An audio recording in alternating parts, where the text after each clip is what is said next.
أشهد أن محمدا رسول الله. حي على السلام.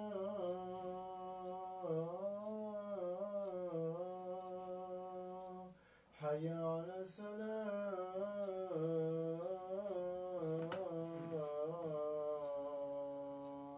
حي على الفلاح. حي على الفلاح.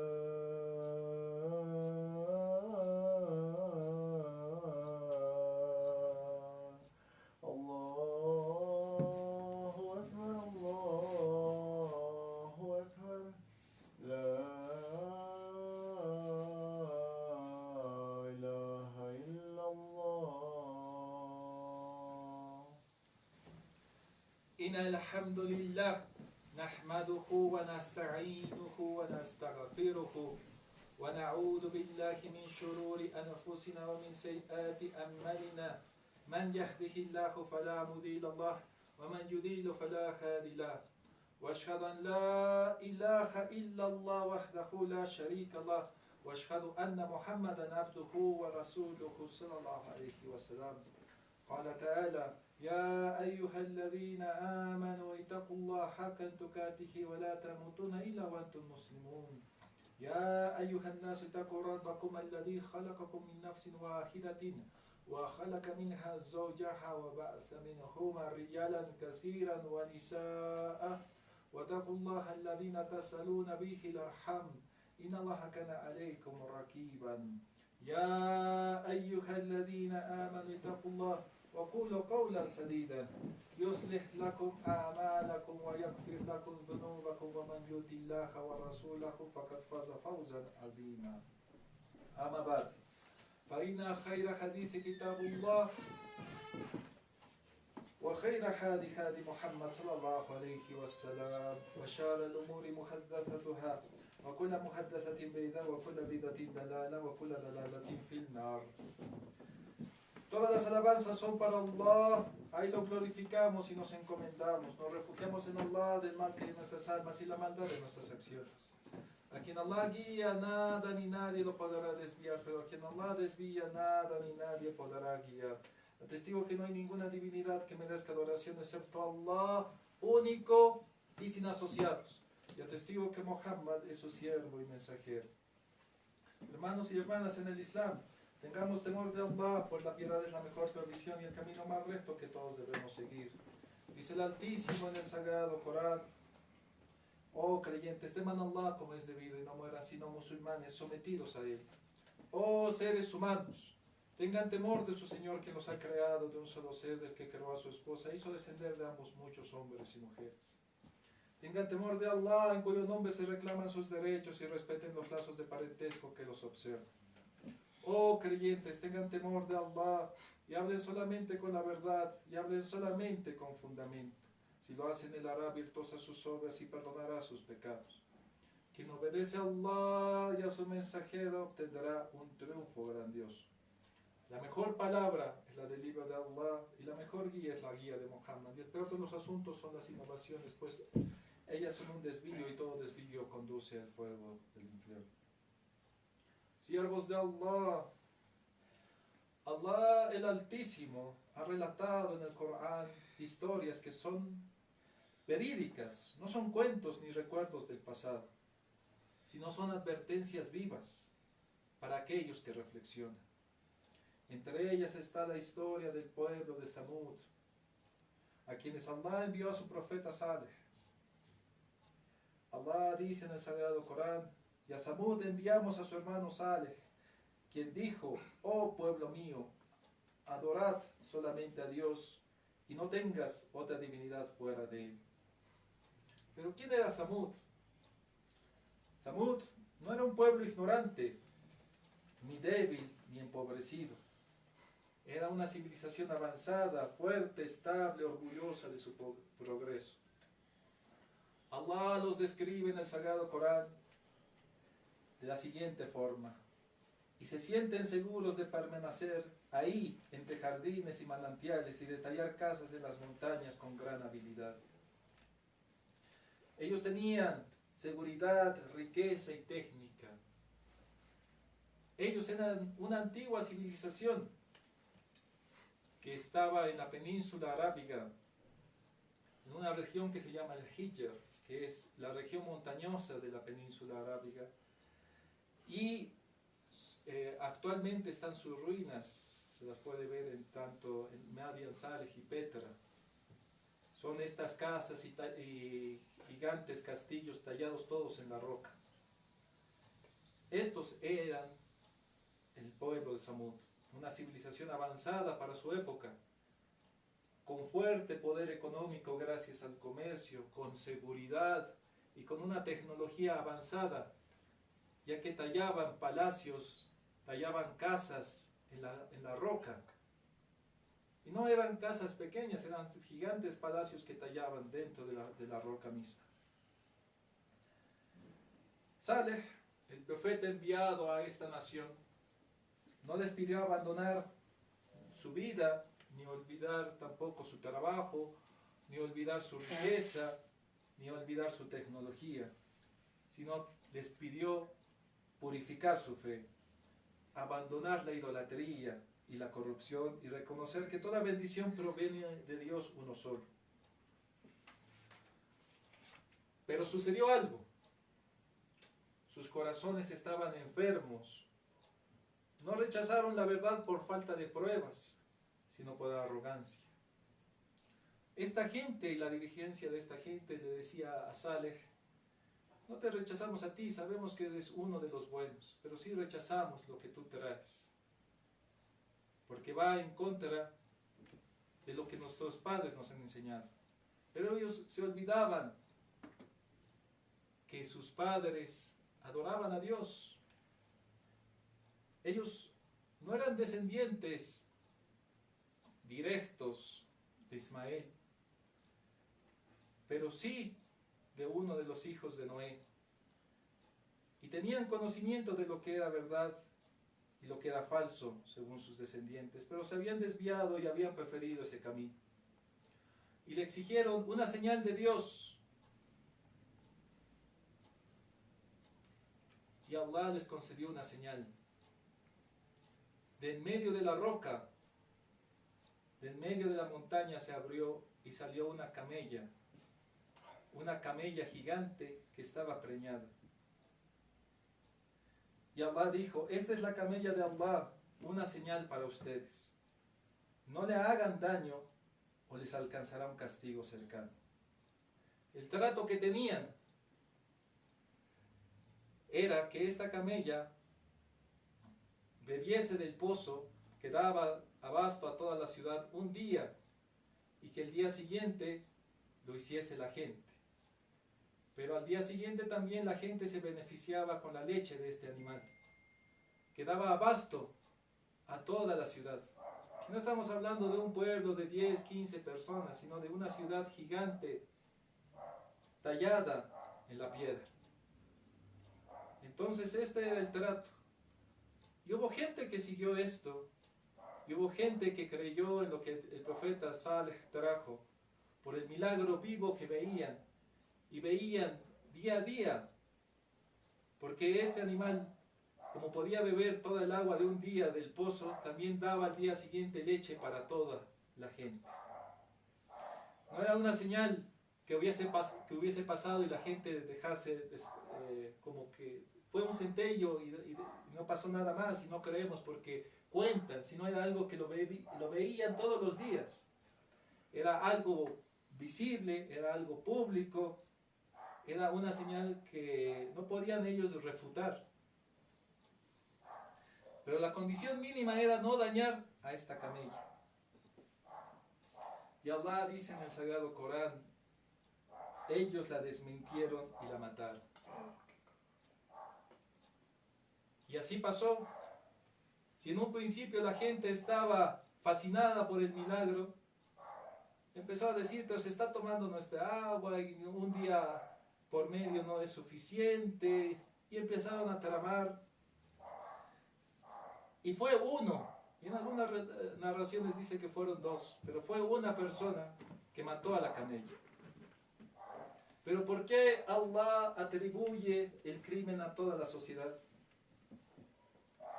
Porque la gente no fue a decirle a esta persona: ¿qué hiciste? Mataste a este milagro y ahora ¿qué vendrá sobre nosotros? Sino lo celebraron como liberarse de una prueba, como liberarse de un examen que ellos tenían.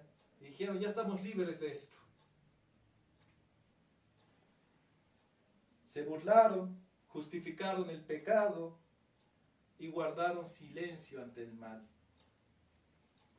El crimen no comenzó cuando fue a matar este hombre a la camella. El crimen comenzó cuando se normalizó este crimen y se celebró este crimen. Un sabio del Islam, Ibn Taymiyyah, dijo: cuando el pecado se acepta en el corazón, el castigo se vuelve colectivo. Y estos siervos de Allah no es historia antigua, es una ley que Allah repite y repite y se muestra en nuestras sociedades. Cuando Allah advierte y la gente no escucha, después de este crimen, Allah no los destruyó de inmediato, les dio plazo y les dio una advertencia final. Allah les dice, y dice esto en el Sagrado Corán: disfruten de sus hogares durante 3 días. Esta es una promesa que no será desmentida y vendrá el castigo de su Señor. ¿Pero por qué les dio un plazo todavía de 3 días? Para que se arrepientan, para que vuelvan a Allah, para que reconozcan su error. Pero la gente no lo hizo. El castigo no los sorprendió, no fue un castigo que llegó de la noche a la mañana sin anuncio. Ellos lo esperaban con soberbia. Ellos fueron y le dijeron a Salih: ¿y qué vas a hacer? 3 días, ¿y qué va a pasar? Nosotros quedamos aquí, tenemos nuestras grandes casas que nos protegen, talladas en la roca. ¿Acaso vendrá un ejército? Ningún ejército puede con nosotros.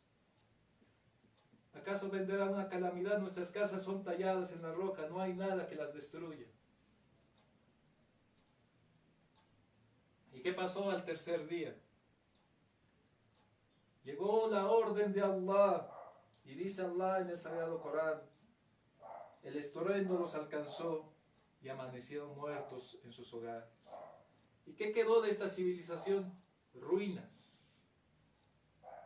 Ruinas para que la gente evidencie la grandeza, y ruinas para que la gente sepa que el castigo de Allah es una promesa cierta, como su advertencia, como sus milagros y como aquello que Allah estableció como cierto y falso. Allah no fue injusto con ellos, sino que ellos fueron injustos consigo mismos. Hermanos, pidamos perdón por nuestras faltas. De la misma forma pido perdón yo por las mías y las suyas.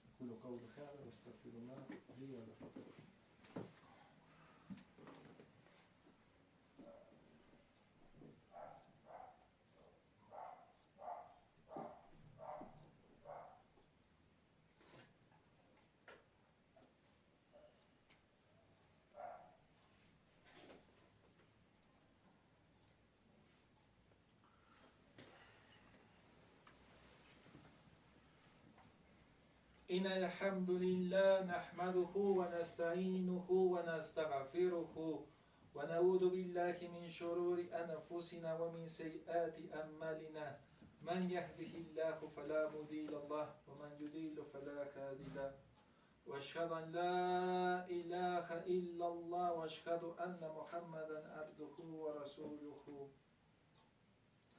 صلى الله عليه وسلم. قال تعالى: يا أيها الذين آمنوا اتقوا الله حق تقاته ولا تموتن إلا وأنتم مسلمون.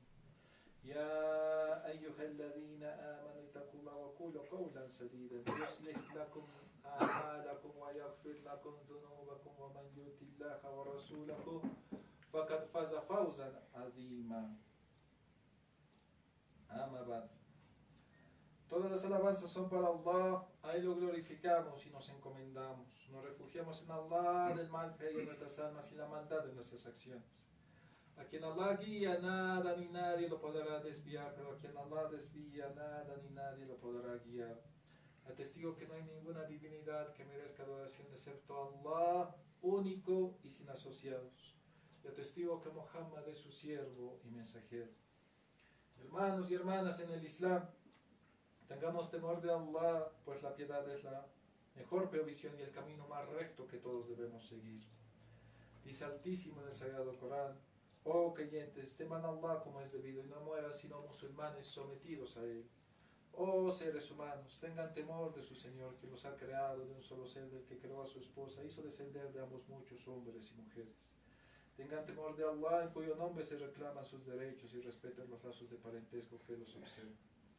Oh creyentes, tengan temor de Allah y hablen solamente con la verdad. Si lo hacen, Él hará virtuosas sus obras y perdonará sus pecados. Quien obedece a Dios y a su mensajero obtendrá un triunfo grandioso. La mejor palabra es la del libro de Allah, y la mejor guía es la guía de Muhammad, y el peor de los asuntos son las innovaciones, pues ellas son un desvío, y todo desvío conduce al fuego del infierno. Hermanos,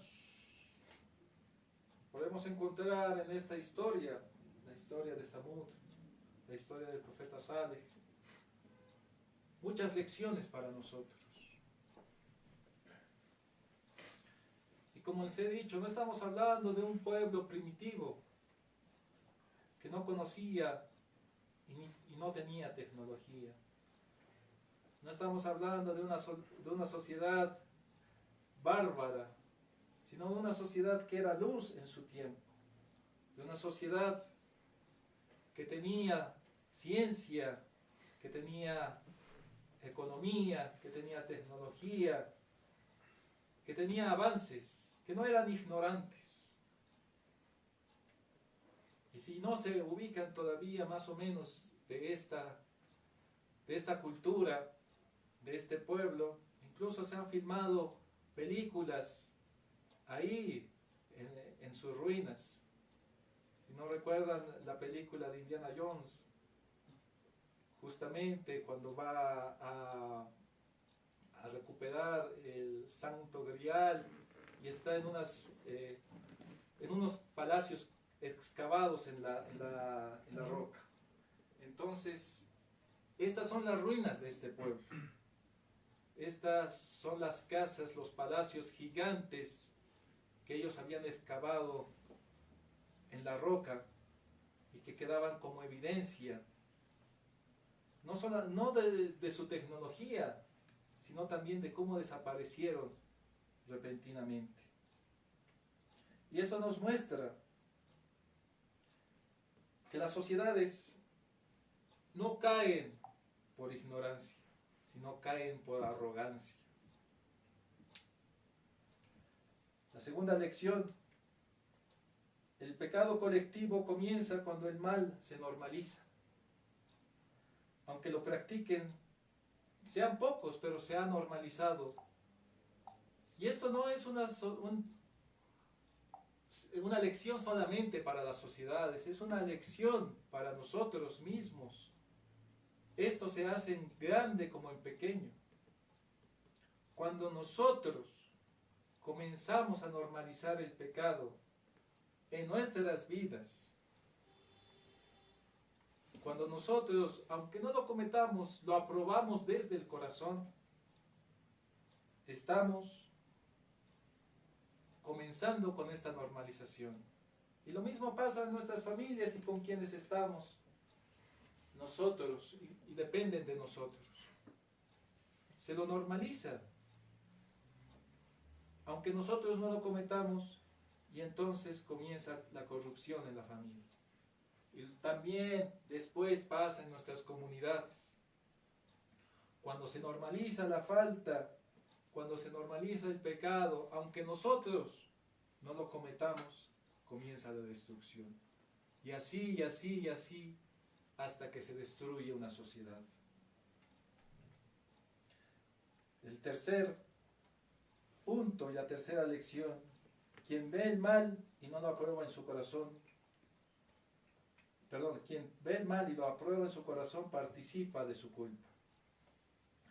Y en esto hay un hadith del profeta sallallahu alayhi wa sallam que dice: quien ve un mal y tiene poder para quitarlo con su mano, que lo quite. Que si no puede hacerlo con la mano, que lo haga con la lengua. Y si no puede hacerlo con la lengua, que lo haga con el corazón. Y esto es lo más bajo de la fe. Y esto funciona a los niveles de uno y a la posibilidad que tiene uno. Cuando dice que uno tiene el poder de hacerlo con la mano, se refiere a que tiene la decisión de hacerlo y puede normalizar lo correcto y quitar lo malo. El segundo nivel es cuando no estamos nosotros en una posición de poder, pero sí en una posición de igualdad, con hermanos, con hermanas. El consejo, esa es la palabra. Y cuando nosotros aconsejamos a los demás, estamos quitando el mal y promoviendo el bien. Y por último, es cuando estamos en una posición de desventaja y no podemos ni siquiera aconsejar y no podemos ni siquiera protestar. Pero lo mínimo es rechazar el mal del corazón, hacerlo de corazón.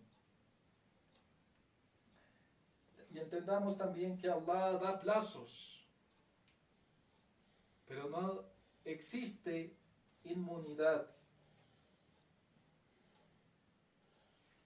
También la verdadera caída de un pueblo, de una sociedad, de una comunidad, de una familia y de nosotros mismos no comienza en la calle, comienza en el corazón. Y comienza con lo que aceptamos como bueno en el corazón y lo que rechazamos como malo en el corazón. Por eso dice el mensajero de Allah sallallahu alayhi wa sallam: en el cuerpo hay un trozo de carne. Si está sano, todo el cuerpo estará sano. Y si está corrupto, todo el cuerpo estará corrupto.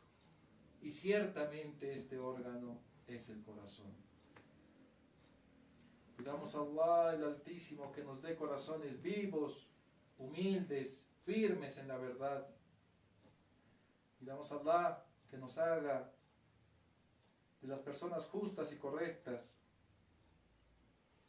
que no nos haga de aquellos que ven la verdad y la rechazan, que nos proteja de la arrogancia, que nos proteja del silencio ante el mal y de la ceguera del corazón. Hermanos y hermanas, pidan paz por nuestro profeta Muhammad, tal como Dios lo menciona en el Corán. Inna Allaha wa malaikatuhu yusalluna ala nabiyyi ayyuhalladhina amanu sallu alayhi wa sallimu taslima. Ciertamente Allah y sus ángeles bendicen al profeta. Oh creyentes, pidan paz y bendiciones por él. Oh Allah, concede paz y bendiciones a nuestro profeta Muhammad y a sus familiares y a todos sus discípulos y a quienes sigan su guía de buena manera hasta el día del juicio final. Oh Allah, da tu complacencia a todos los compañeros de tu mensajero, de quienes fueron destacados Abu Bakr, Omar, Usman y Ali. Oh Allah, complacete también con todos los seguidores de estas nobles personas, quienes siguen su guía hasta el día del ajuste de cuentas y con nosotros los presentes, pues tú eres en verdad el más clemente, el más misericordioso. Oh Allah, enaltece y dignifica al Islam y a los musulmanes. Oh Allah, protégenos del mal de nuestros detractores y de nuestros enemigos y líbranos de los problemas del encarecimiento de los productos y la propagación de las enfermedades. Oh Allah, líbranos del usura y del interés monetario, líbranos del adulterio y la fornicación, líbranos de las dificultades y las tribulaciones, líbranos de la perversión y la corrupción oculta y evidente. Oh Allah, perdónanos. Oh Allah, perdónanos. Oh Allah, perdónanos. Y perdona a nuestros hermanos que creyeron y que ya fallecieron, y no hagas que en nuestro corazón se encierre el odio y el desprecio por los que han caído en ti como se debe. Tú eres el más bondadoso, el más misericordioso. Amén ya Rabbi Alamin. Aquí nos